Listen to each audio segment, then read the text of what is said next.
You're listening to the We Are Libertarians podcast network. Find all of our shows at wearelibertarians.com.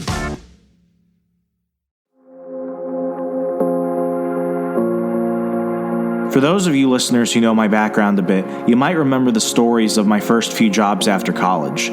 From being a mall cop to selling makeup door to door, I realized that I had skills that were being underutilized and that these minimum wage jobs couldn't support me or last forever. I spent years going through YouTube, reading books, listening to podcasts, and taking enough online courses to reinvent myself as a professional copywriter and digital marketer. Years later, thanks to my side hustles and drive, I've worked with national news outlets, multi-million-dollar tech startups, nonprofits, and celebrities to build their brands and drive sales. None of this could have happened if I didn't develop in-demand skills. I had to do this alone, but you don't have to. You have Hustlers University 2.0. Hustlers University 2.0 is a community where you can learn real skills to earn money online today, starting with side hustles you can use to elevate your game. I'm not just an advocate for Hustlers University, I'm also a student. Every professor is verified to be making $10K to $500K monthly in their selected field. You get full resources, lesson plans, and an active community of thousands of other Hustlers University students working on skills such as stock analysis, cryptocurrencies, e-commerce, copywriting, which was my favorite course, one I actually went ahead and took last month. And as a copywriter of 7 years, I even took a ton out of that, including some of the resources I was able to take over to my day job. You also learn freelancing, financial planning, affiliate marketing, business management, and so much more. If you're tired of depending on a boss who hates you to deliver your paycheck, or have learned since the lockdowns that controlling the source of your income is vital to your individual freedom, sign up for Hustlers University 2.0 today using the link in the show notes. I'll see you there.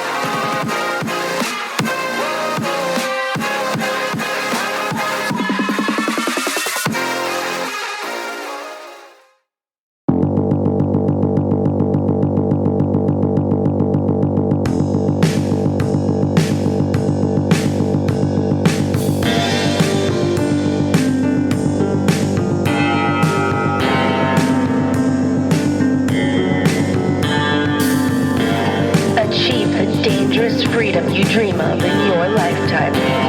You're listening to On the Run with Runzo W. Martinez.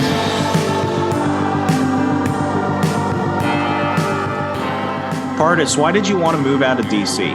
I thought I just ripped the Band-Aid off. Everyone wants to go to DC. All the smart, pretty people want to move to DC. DC is where you've succeeded in life, so why on earth would you want to move out? I moved out because according to one person, I failed at DC. But I look around now here in the snowy tundra of Wisconsin where the people are nicer and the beer is better. And I'm thinking I made a good decision. Well, you know what? There's a certain type of person that will not fail in DC. And that is a person with a stone cold heart. Okay. And a really big pocketbook. Like, I feel like the one thing they don't tell you. So they say, like, you know, if you go to DC, you'll be like rich and powerful. You'll be around like a bunch of like powerful people. The one thing they don't tell you is that you need to have it before you go to DC if you don't want to get absolutely crushed. I just felt like it was very cutthroat. It was really hard to make any kind of long-term consistent relationship because it was just so transient, and it was really difficult to make money.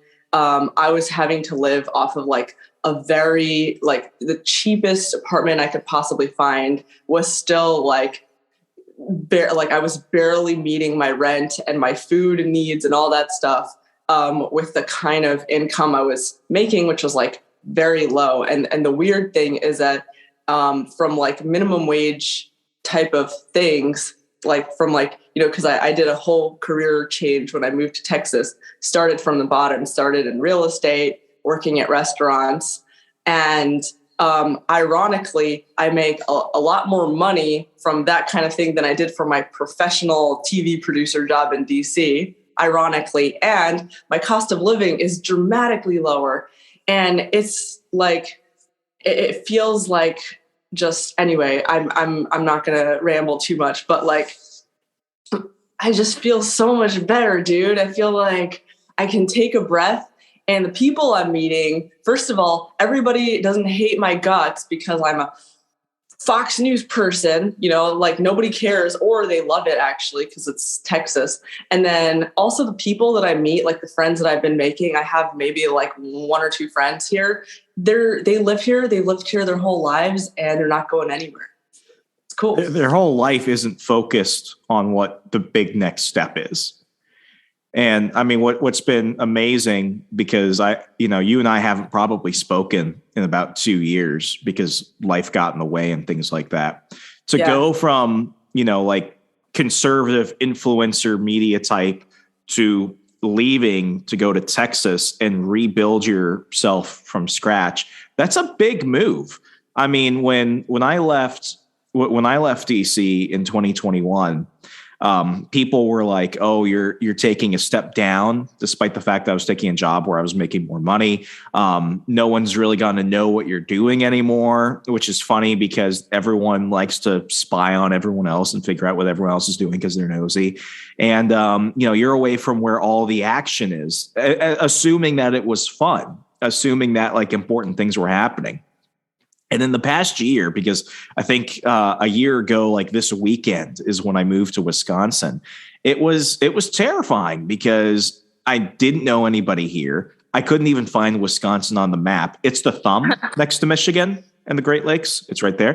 And, it was one of those moments where it took a long time to adjust. I don't think I even saw my apartment, which is a palace compared to the 1-bedroom apartments in like Crystal City and Arlington, Alexandria that people were paying like insane amounts of money for. I look around and it's like I'm finally doing something right, but it took me having to prioritize myself to have to get to that point. Yeah. Well, I think going back to what you're saying about people saying like, "Oh, you're going to lose all those connections or whatever." And I know you worked for some big people in politics and media. And I remember that. And we were both kind of in that space. And I had the same feeling like, oh no, if I leave, if I go and do a career change, I'm going to let go of like all these connections I had. But the thing is like, nobody gives a shit anyway. And you don't lose those connections. If it's kind of like your connections, no matter where they're from, they're always going to pop back up. As long as you're happy, like, and I know it sounds cheesy, but like, as long as you're doing what you like, you don't have to be in that specific industry. Yeah. And I mean, the big thing for me came to the point where I was like, are any of the things I'm doing actually getting me somewhere? I don't think I've ever talked about the story, but like what's funny is this is the first time you and I have done a podcast that's actually going to get released. Because 2 years ago, we tried doing one on my old show and all the technology was crap. And then you and I tried producing. I'm sorry. No, it was Anchor's problem. It was the program's problem. Everything is good now, knock on wood. But like then, you and I were part of a network that was trying to start up all these other shows and programs, and everyone was working for free. And I was dealing with kind of a psycho boss, which was funny because you don't get to yell at me if you don't pay me. But he found it was appropriate to do that. So I was going into DC. I had all my like shit equipment with me. We tried recording. Which boss was it again? I'll bleep it out. Yeah, it was. Oh shit! Oh, I remember. Oh my god! He called me. He called me at like the worst hours of the day. You need to do this, and you need to fix this, and it's like, motherfucker, you're not even paying me. Yeah, you want to know why? Because he has done so much work without getting paid, which, like, you should not do that. You should not work without getting paid. But like in his mind, he sees it as like, well, he's done a lot of work for other people that we know without getting paid. And so in his mind, he's like, well, I do this work without getting paid. Other people should do it for me. It's like, no, other people should not do it for you. That's how you like, that's not how that's not leverage. You can't get people to do shit for you like that. I worked at GameStop at one point, like 4 or 5 months after all that. and I was like, I'm treated better at GameStop here making minimum wage than I was doing that thing that was going to set up my career. And it's like, you and I tried producing a show, and I mean, you were going through school at the time. I was still trying to find a job. Wow. And, here we were in your apartment in DC trying to record this podcast. And honestly, the one thing going through my mind was, it's like, how much work do we have to do before we make $1? Remember we were talking about making a vlog about tumbleweaves? The tumbleweaves. Those are still there. Flight of the tumbleweave. Yeah, if people don't know what a tumbleweave is, it's a weave that goes missing and it gets, wrapped up with like leaves and other shit. And you see them all over DC. I've seen them in like Chicago and places like that, but the tumbleweave is uniquely DC. But I mean, it took years, because after that, I still tried doing some stuff like that, but I was a bit more of an advocate for myself. I'm like, I need to make some money doing this. But ultimately it came down to the point where, especially over the last couple of years, 2020 especially, I was like, it's not that I'm making bad decisions. It's that I'm surrounding myself with people that don't know how to make good decisions for themselves either. And I think I need distance. Yeah. Why Texas? The kind of people that are attracted to a place like DC are not money-minded people. They're people with a cause. So in their mind, like the cause, whatever cause it is, like political, whatever, is important enough to like get you to do the thing for that. You know what I mean? The cause or the prestige. Like, so many people are walking around DC with like no pay, but they think they're like moving somewhere in life because like someone said that this is a prestigious thing. And to me, it's all bullshit. And, maybe because of my background, Persian Jewish, grew up in a very hustler immigrant type of family where like my parents went literally from drinking their own piss in the desert to like, building business and like living in Beverly Hills and all that stuff. So I grew up with this mentality of like, you don't chase after politics and causes, you chase after money. And so the thing about Texas is people actually move here to make money. Like that's what I was kind of studying up on the culture in Dallas. Like before I moved here, I was looking at the real estate market because I wanted to get into real estate. And, nobody's moving to Texas to fight for a political cause. They're moving to Texas because they want a better life. They want to make money. They want to build like a business.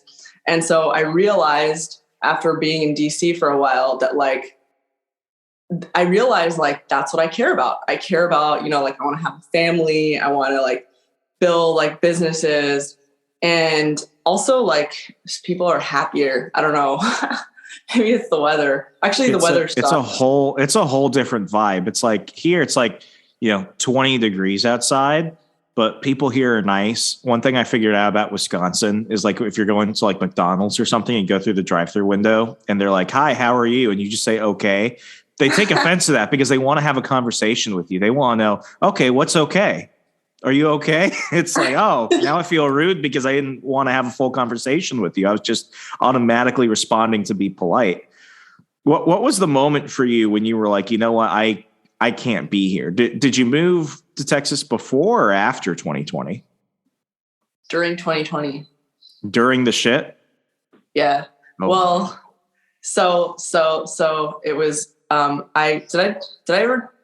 this is not public information yet, I guess, but I was doing ghostwriting for the I was ghostwriting for the Trump campaign in 2020 when all this shit went down.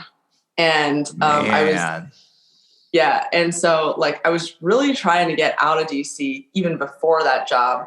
And then I had like one foot out the door, and I was looking for real estate and like I was trying in DC, but I was like, realistically, I'm not going to get a property here in DC because it's so expensive. And also like there's a lot of regulations that for stuff I wanted to do. Like I want to build also. So I'm saying this as someone with no money. Like I have to start small. So like Anyway, sorry. I wanted to move out of DC, and then suddenly I get this job offer, and they're like, yeah, it's just for the campaign. And the great thing about it is like, if Trump wins, then you get to stay and get this prestigious job, prestigious TM, and stay. And this is the same story over and over again. Like so many times I was going to leave DC, and then I got this prestigious TM job, and it was like, oh, okay, I guess I'll stay here. And so that this happened again. They were like, well, this prestigious TM job. And I was like, great, but I don't want anyone to know about it. I just want to be a ghost because I don't want to be pigeonholed because I'm trying to get into real estate. And I don't want to deal with bullshit of people trying to like come after me because it's fine to have haters when you're rich and you can afford your own security. But when you're just like a poor waitress, like working in DC, and you're suddenly famous for being right-wing and everybody fucking hates you and you have stalkers like following you to your door, which is like what I was having, and I didn't know how to deal with it. It's not fine. I want to wait until I'm filthy rich until I have stalkers like that again. And so like, anyway, I was trying to get out. And then when COVID hit, I was like, this is my opportunity because we went remote. And so I basically just picked up, I went to LA. I told them I was going on a trip to LA. Visit my family. So I went to LA, and then I called my friend. I paid her $75 to put all my shit in my room, in this room that I was renting in an apartment in DC, put all my shit in my car and drive it out to Dulles Airport and park it there and mail me the keys. And then I found the place I wanted in Texas, made an offer, bought the place, closed on the house without even being in Texas. Okay. And then I flew from LA to Dulles Airport, picked up my car, drove down to Texas. And then from Texas, called my boss in DC, was like, okay, you all have, we're not going to be remote anymore. Everybody has to come back to Virginia. And I was like, well, I live in Texas now. So either I can keep being remote or I'm not working here anymore. And they were like, fine, you're not working here anymore. That's such a baller move, though. Best decision ever. It's amazing because a lot of people think they have to be pegged to a job. And the one thing I've really been questioning is like, what does it mean being loyal to a job if you lose your own freedoms in the process? And a few years ago, I would have been like, well, is that going to look bad on your resume if they have to call your boss and figure out what happens and all this other stuff? And now I'm at the point where it's like, especially in this economy right now where we're going in like emergency mode because nobody wants to work. It's like people are back in control over what they actually want to spend their time doing now. And because don't quit your job yet. Yeah. Because your job. So this is the other piece of the puzzle. I didn't have money. So for anyone saying, well, if you didn't have money, how'd you buy a house? I bought it because I leveraged my job to get a loan from the bank with only 3.5% down payment. Yeah. So don't quit your job yet. Leverage it to get a massive loan from the bank. Like why not? If it's your first house, you can get a government insured 3.5% down payment loan. And it's really easy. Like it's much easier than people think. What did you do as soon as you left that job? And now you're stuck with a brand new place where you don't know anybody. And now you've got a mortgage to pay. I mean, what's the next step that comes after that? Well, the next step, which I'm writing about it in a book called, I will not tell you about it yet. Don't jinx it. Don't jinx it. Okay. But anyway. Actually, I want to ask this. So you fly back to Dulles. You're driving from Dulles to Texas. What was going through your mind once you realized you're actually escaping that place? I realized like DC served a purpose. DC was actually good. Like I'm glad I went, spent time there. But I realized like, if not for the pandemic, I probably would never have like been brave enough to make that move. If not for COVID and all that bullshit, I would have been too scared to do that. And sometimes like bad things happen and we're like, oh no, life is over. But it kind of prompted us to do the next big thing. And so anyway, so now you're wondering, I'm in a house. I'm in this nice big 3-bedroom, beautiful. It's a beautiful house, and I've done a lot of work on it. I turned it into a smart home. I'm renting it out at double market value. It's beautiful, and it's so serene, and it's like in a nice neighborhood. But anyway, how did I do that? So without any money, because I didn't have a job anymore. So first of all, I took a job as a restaurant waitress to pay for the repairs. There was a lot of repairs that had to be done on that house. And I also got scammed a lot by contractors, which is like a whole nother story. But, there's people are hustlers out here, and you end up running into like a lot of just like dishonest people.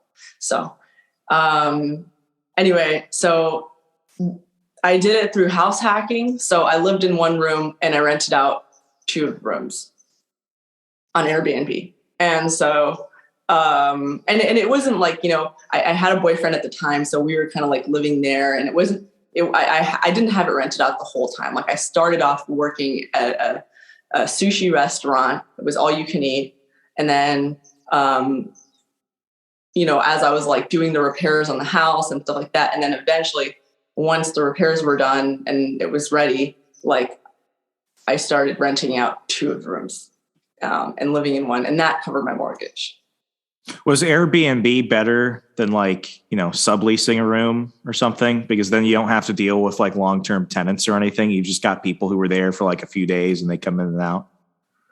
Yeah, the Airbnb model was better because people were, people were kind of like short-term people aren't as tempted to like move things around. Like they're not as tempted to like fidget with your house. You know what I mean? Like they're not going to pull out the shower faucet or whatever and try to switch it with their own or whatever, like, because they're just visitors. So they feel less entitled to like do what they want with the house.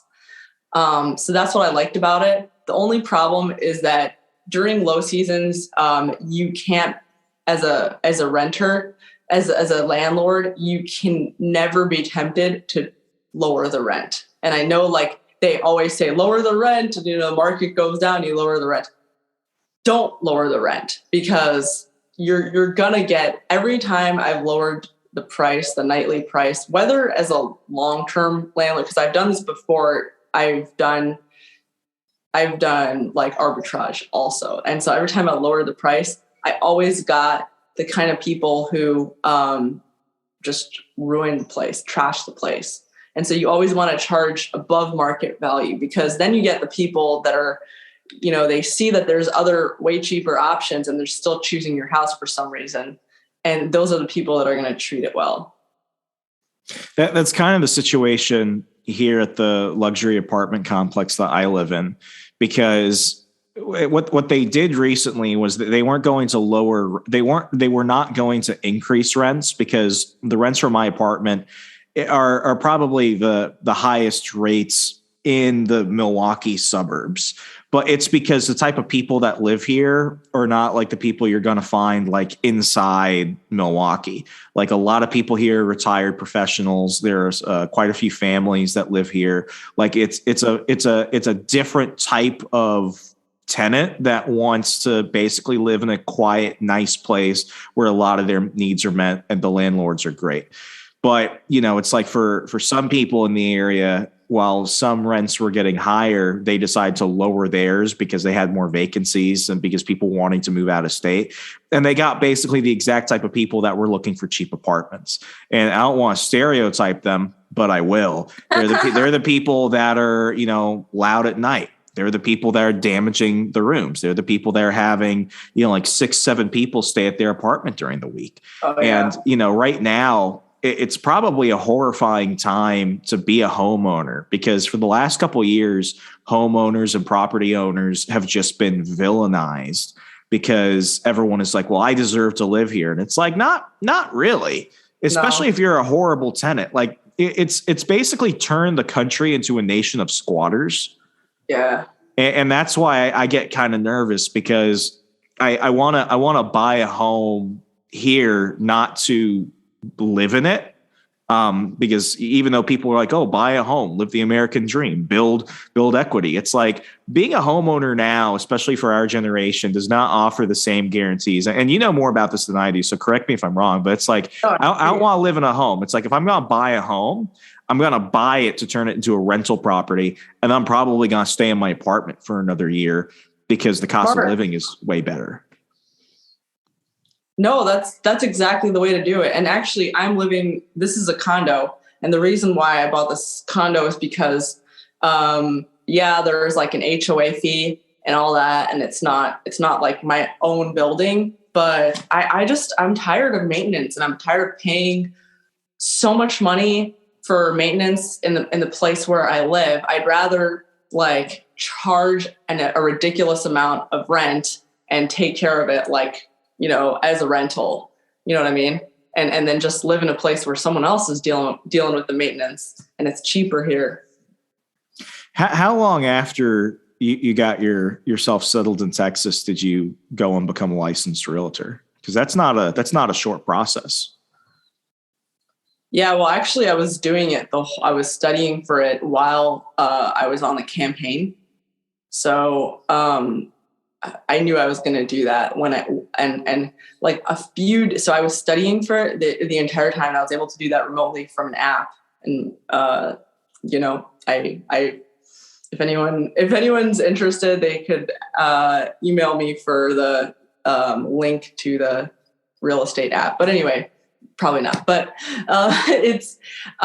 so I basically just like a few days after I got to Texas was my exam for real estate. And so, it was in November of 2020.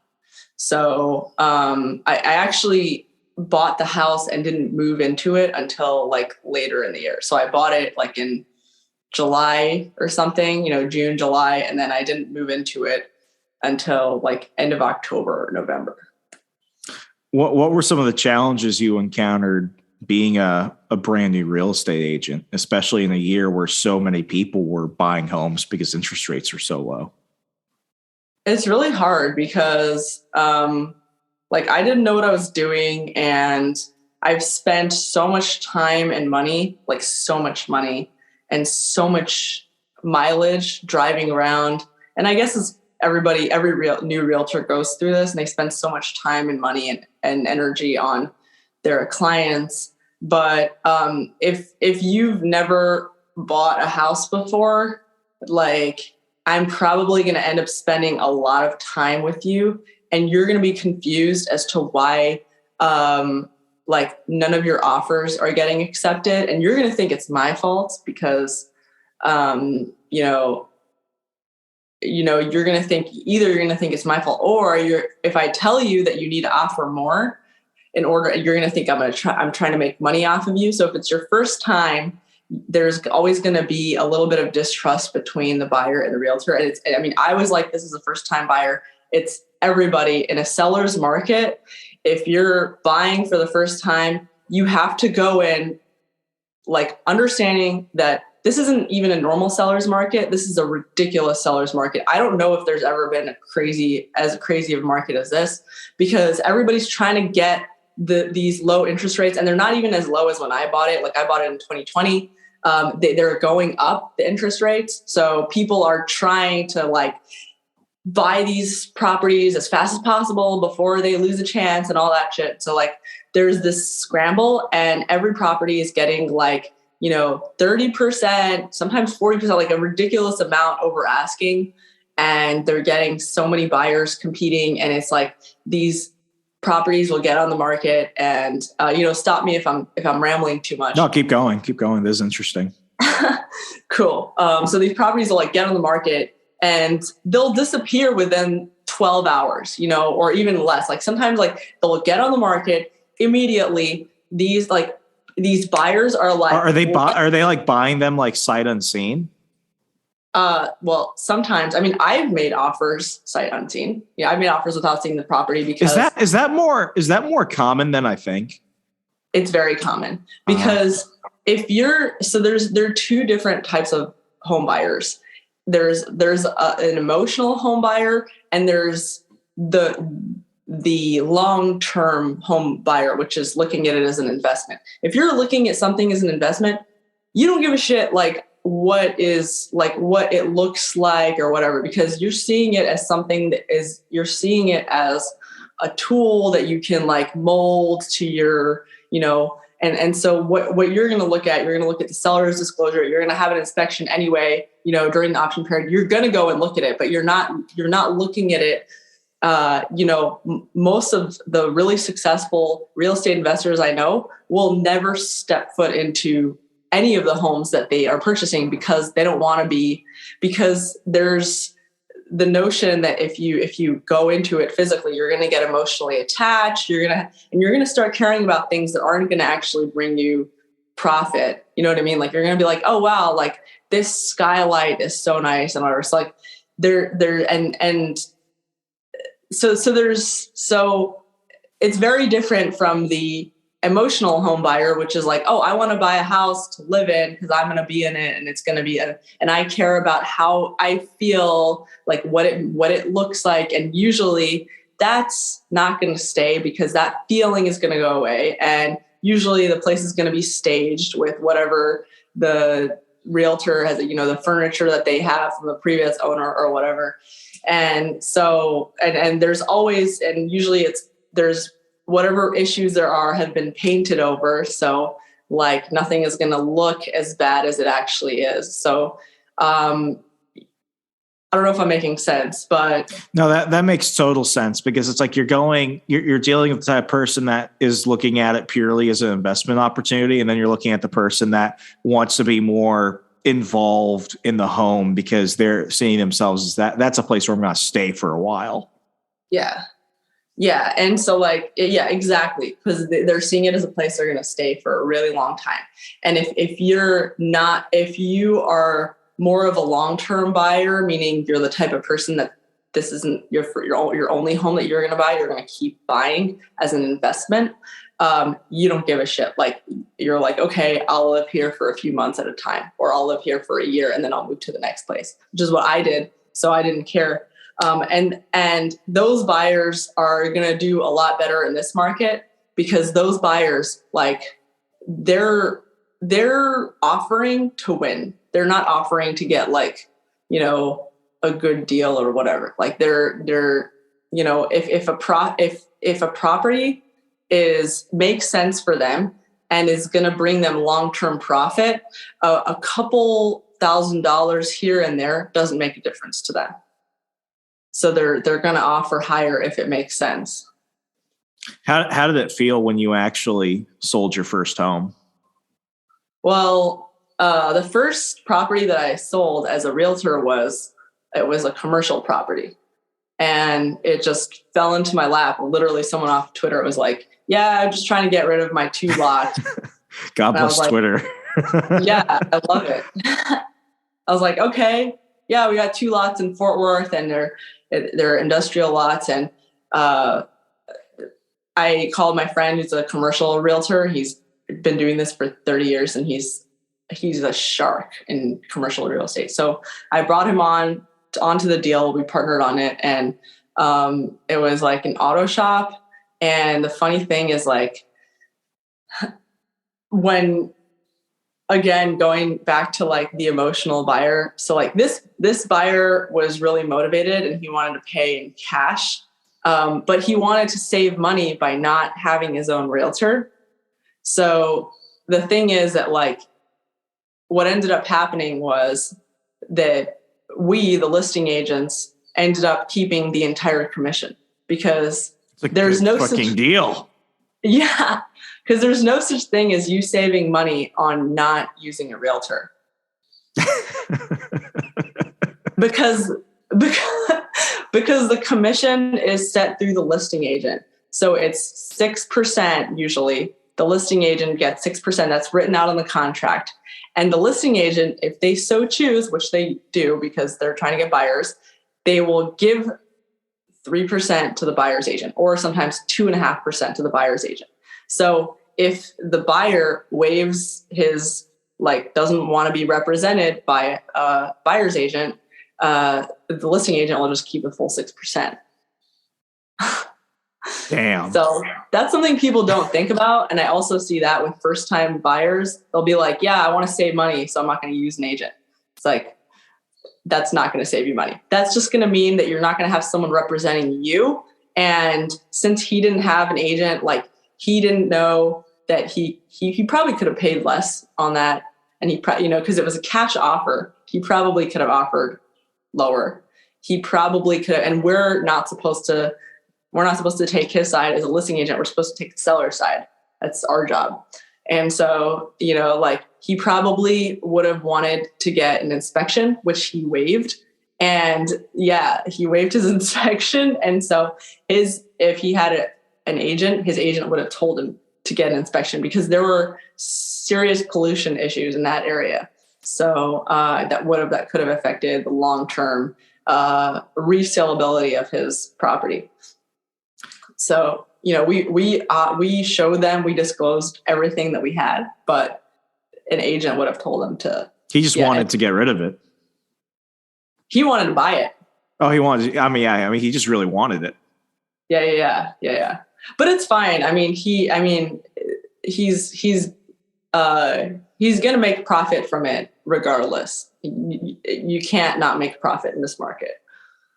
With all the people having moved out of the major cities, primarily on the East and West Coast, Texas, and a majority of southern states, Tennessee, Florida, North Carolina, they saw giant booms in people leaving traditionally progressive strongholds because they got stress tested. They didn't want to deal with the taxes. They didn't want to deal with the higher expenses. They didn't want to deal with the regulations.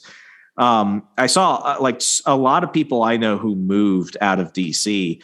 They did move to Texas. It was funny with the amount of people I saw moving to Texas. What have you heard? Have you met anyone that moved out of DC or New York or anywhere else who's moved down there? And if so, what did they experience? Why did they want to move? Yeah, I've been running into a lot of people who live in Texas. So, I don't know if you'll know some of these people. It's just a lot of people that were kind of in the DC right-wing circles that were kind of working for the same people that I was working for, or government jobs. So I've been randomly just running into people here in Dallas, in Austin. When I went there, I go there regularly. So sometimes I'll meet up with friends, and there's a whole bunch of people who moved to Austin from DC. And I don't know, I know Alan Bukhari is there now. Ian Mason, Mark Epstein. Who else was there that I saw from DC? Alan was living, he wasn't living near Georgetown, but he was in the heart of DC for the longest time. The last time I saw him was probably November 2020. I didn't know he made the move. Oh yeah. He hated it there, so I'm not too surprised, but yeah. Yeah. And why, and people are like, yeah, we're going to stay in DC because we're going to change the environment. You're not going to change anything. DC is 96% blue, very hardcore Democrats that have never met a conservative in their life type of thing. And they think all conservatives are evil Nazis and they're going to try to kill you. Don't even bother. Build your empire somewhere else and come in from a position of power with whatever you want to do in life. That's how I see it. That's the title of today's episode. Build Your Empire by Pardes. Yeah, and build it in Texas because there's a lot of people that want you in Texas. There's a lot of conservatives in Texas, and they'll be happy to see you succeed. Okay, if you had to pitch Texas to somebody over Florida, any other state that saw a massive population increase, why would you say Texas? Well, for me, Texas is just less infested by New Yorkers. I'm sorry. I live in New York too a little bit, but New York just stresses me out. Nobody wants to live near New Yorkers. That's just the truth. Yeah. Maybe New York is bad because the people there made it that way. No one ever wants to say that. Yeah, and they think like they're the center of the universe, dude.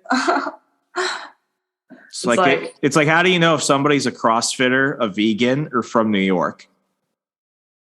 How? They don't shut up about it.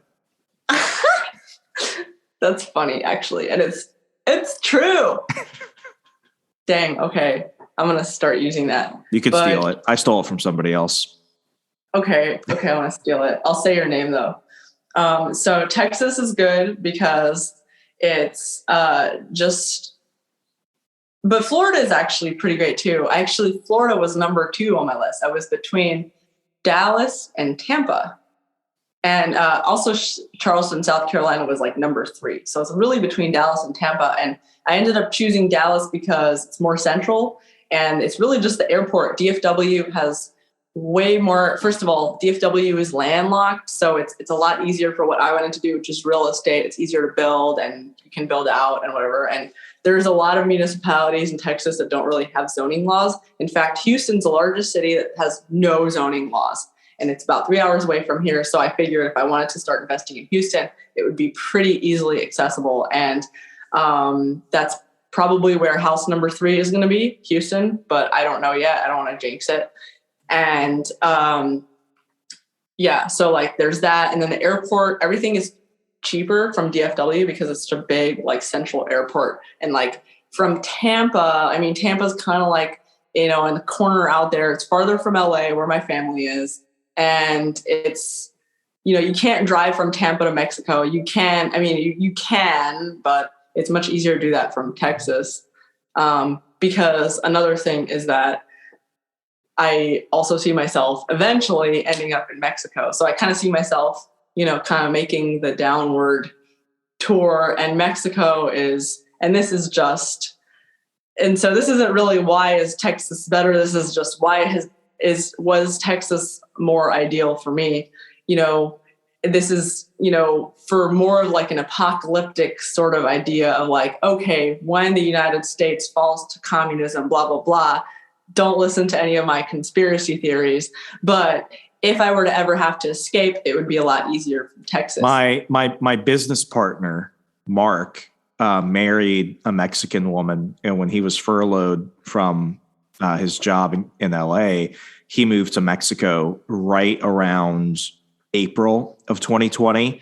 And he's been back and forth since. He's currently there right now. And he wants to obtain Mexican citizenship because he's like, while things here are not exactly like the United States, we didn't get hit with the lockdown mandates as hard. They weren't pushing the vax on people. Everyone here is pretty much, doing their own thing. Like, the government is not perfect. And, the cartels are in a lot of shit. But he's like, if I have to compare living back in California to living, on the south side of Mexico City, I'll take Mexico City. Yeah. And this has been the best thing for me because while, and I'm speaking on his behalf, he's like, while all my other friends back in the United States were suffering, I was pretty much just kind of left alone by all this. Interesting. Yeah, and if he can get that second passport, because that's a priority for me. I've been researching getting dual citizenship in another country, not because I want to go live there or something, but because like if some shit goes down and I want to leave, if I show up to the airport and I want to go like Europe or something and I only have an American passport, they'll do what they did last time. They'll keep me here. But if I can flash like, Spain, Portugal, something else, by law, they have to let me go. We should talk about this after the podcast. There's a lot that you and I are doing in common. It's crazy. Like the more I'm hearing you talk, the more I'm like, shit, this is. And so you should also watch Nomad Capitalist, Andrew Henderson. Love that. Do you know the Expat Money Show? No. I'm gonna send you. Like Mikkel Thorpe is a friend of mine. I've had him on the show before. He worked for escapist.com, where he teaches people how to be, basically professional nomads and stuff like that, and how to avoid taxes. And I mean, it's the whole reason to kind of wrap things up. It's the whole reason why I left my old show, which was all about politics, and I started On the Run, because my old show got me thousands of listeners who were just listening to really the same types of conversations they could get elsewhere, and I wasn't impacting anyone's lives. Now I've got a smaller audience of people, but the stuff I'm talking about, when people get to hear about how you escaped one of the shittiest cities in America and rebuilt yourself, it's like people are actually taking action.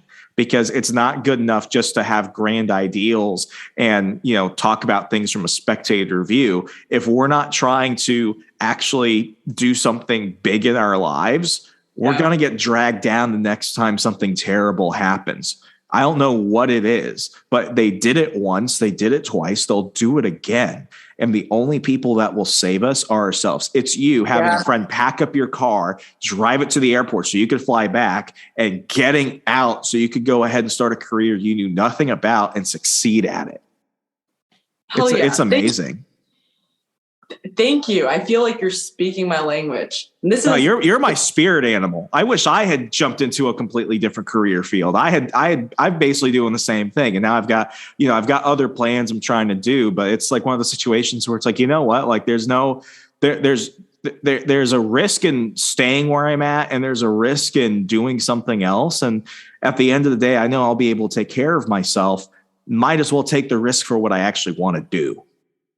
Well, I think there's a lot we can collaborate on, because it sounds like you've changed you have changed your direction like a lot, and you're creating content that is a lot more. I mean, it's very similar to like content that I'm watching now. I mean, this is like shit. I'm like watching YouTube 24/7 on like how to do this, how to get in this, and I'm trying to learn, and it's a lot of it is just going over my head, but I'm trying to learn how to buy real estate in other countries, and like how do I do that as an American? And I know the U.S. is I know that I'm not the only one that is thinking this, because the U.S. is clamping down on allowing people to get second passports. Like they're making it harder, and they're making it more expensive to try and revoke your U.S. citizenship, because they're panicking. And the reason why is I know there's so many people like you and I that are having these thoughts. And so there's content that, this is a growing market, and so there's like, yeah. If you don't control the source of your income, and if you don't have the ability to move freely and work from anywhere, thanks to a laptop or a phone or whatever, you're going to encounter what I encountered in DC, which is they're going to cut your pay. They're going to keep you there. You're just going to struggle. And I mean, I've said it a couple times over the last couple episodes, because people have been like, oh, you're kind of different now. And it's like, I can't not be different after the last couple of years. And it's like, if people are the same, if people think and act the same way as they did in like February 2020, especially after everything that's happened since, I don't really know if they took it that seriously or if they were that affected, because it impacted me. It impacted so many people, and the people that it did are permanently changed because of it. And I think in better ways. Some people will call it more paranoid, but it's like, I can go to sleep better at night knowing that I've prepared and I am preparing. Yeah. Well, okay. So this is like totally random, but so you're in Milwaukee now, mm-hmm. and you didn't know anybody when you moved there. No, I knew the people I worked with in my office. And after 3 months of not making a single friend, I started doing jujitsu 3-4 days a week. And that's how I got out and became social and learned about things. Other than that, I still I know where to go and do things, but otherwise, it took me probably a year to really figure out where the hell am I? Yeah. Wow. That's interesting. And so is there, like, do you see it as somewhere where you feel like you can settle down? Or like, I mean, do you see it as somewhere, I don't know, is it treating you well? It's treating me well. You know, the settle down question, I don't know. I see, and you know, we can talk about it offline a bit. I see a lot of big opportunities to make a ton of money here. And me being in a place where nobody political knows me, I have no involvement in conservative activities here, no libertarian activities. Nobody here knows me. And the people that do know me and everything I did in DC often get suspicious because they're like, what is he doing? And the truth is I'm not. Like they're useless people. I really don't care. But my thing is like, there's a couple of years right now where because of the changing markets, because of the people who have moved to Wisconsin saw a lot of people leave the major cities, but they saw a lot of people move into the state for work and other opportunities because of cost of living. There's big opportunities for me to make connections and build relationships that I wouldn't really have back home. And there's a lot of money to be made here if people know where to look. So my thing is like, this is where I'm trying to build my empire. This is where I'm going to have a base for a lot of things. And then my ideal goal would be to probably move back down south simply because I want to live in a no income tax state where the weather is warmer and where I'm closer to more metropolitan areas to expand business opportunities. Interesting. So I see myself here for the long haul, but I don't see myself physically having to be restrained here. I don't want to live here forever. I got you. Yeah. What kind of stuff do you find is like most lucrative in Milwaukee? Like when you say there's a lot of money to be made. I invested, I'll spoil a little bit of it. I invested in a local craft brewery. That was actually, like it was they were looking for investors for private equity because what they want to do is they want to expand their locations to Woodstock, Illinois, Denver, Colorado. And I forget the third location, but like during the pandemic, they didn't lay off any of their employees. They actually increased their profits from the year before. And they have a great business model because of, you know, how they select what beer they're going to brew and how they market it to people and how they get it on shelves here in Milwaukee. So I was like, you know, this is it was a great business opportunity because I'm like, I could see money coming out of this. Like I'm going to grow my initial investment. It's going to be great. But I also did it because it's like, I don't know any business owners. I don't know any important people. I don't know what the important people and rich people are thinking. I should go be in a circle where they're going to see me as an equal because it's like, oh, we're all investors. We all have a vested interest in seeing this succeed. And, you know, obviously they have their hands in other things. It was like, I got to build my network because your network is your net worth. And, you know, as a professional digital marketer, there's a lot of businesses here that, you know, saw what happened when you can't directly reach out to your customers. And with, you know, 2 and 3 small businesses in 2020 shutting down permanently, the small businesses that are still around understand that the difference between them staying around and them getting replaced by Amazon or Walmart or something is a matter of how hard they're willing to work for it. So now they're actually willing to spend the time and the money and listen to people like me in order to survive and thrive, because I don't just want to help small businesses just get by. I want to see people change their lives. And there's a good opportunity for that here too. So, I mean, I just look at this and I'm just, you know, I drive around town sometimes and I'm like, I could walk into that place right now and give them a card and tell them what I could do for them. And maybe there's a shot that they don't respond, but like, what if they say yes? Like a lot of people are in a position where they're like, if they're not going to say yes immediately, I don't have to push them. I don't have to take that no. They just need to meet me. They just need to know I'm out there. And I think there's a good opportunity for that. So like I'm not leaving my I'm not leaving my 9 to 5 anytime soon, but it goes into that aspect of build multiple streams of active and passive income. I'll never have to worry about that. So I mean, if I were back in DC, like, you know, I couldn't do this, but here in the Midwest, there's opportunity. Oh yeah. And also another reason to not leave your 9-to-5 job is that you can, if it's something that you can stay at, you can leverage it you can keep leveraging it for loans. And I kind of wish I had a 9-to-5 that that I could still keep leveraging, but like, I actually, my second property, I also was able to get because I briefly had another 9-to-5 that I was able to leverage. And that, was that company kind of like lost their financing. They weren't able to keep, paying me. But if you can keep a 9-to-5 that is going to like stay, you can build up, and this is just on the real estate side, but I'm sure you can do it with so many other things. Like you can build up a really big portfolio of investments because you can just leverage your job for a loan constantly. Well, it's like right now I live on my side hustle income. It pays my rent, it pays my utilities, it pays my bills and stuff like that. And then I'm investing my earned income. Nice. And it's like, it's going to take a while, but it's like I've made more money. Like I was unemployed for like 6 months in 2021. Like I made more money the moment I moved here to Milwaukee than I ever have in my entire life.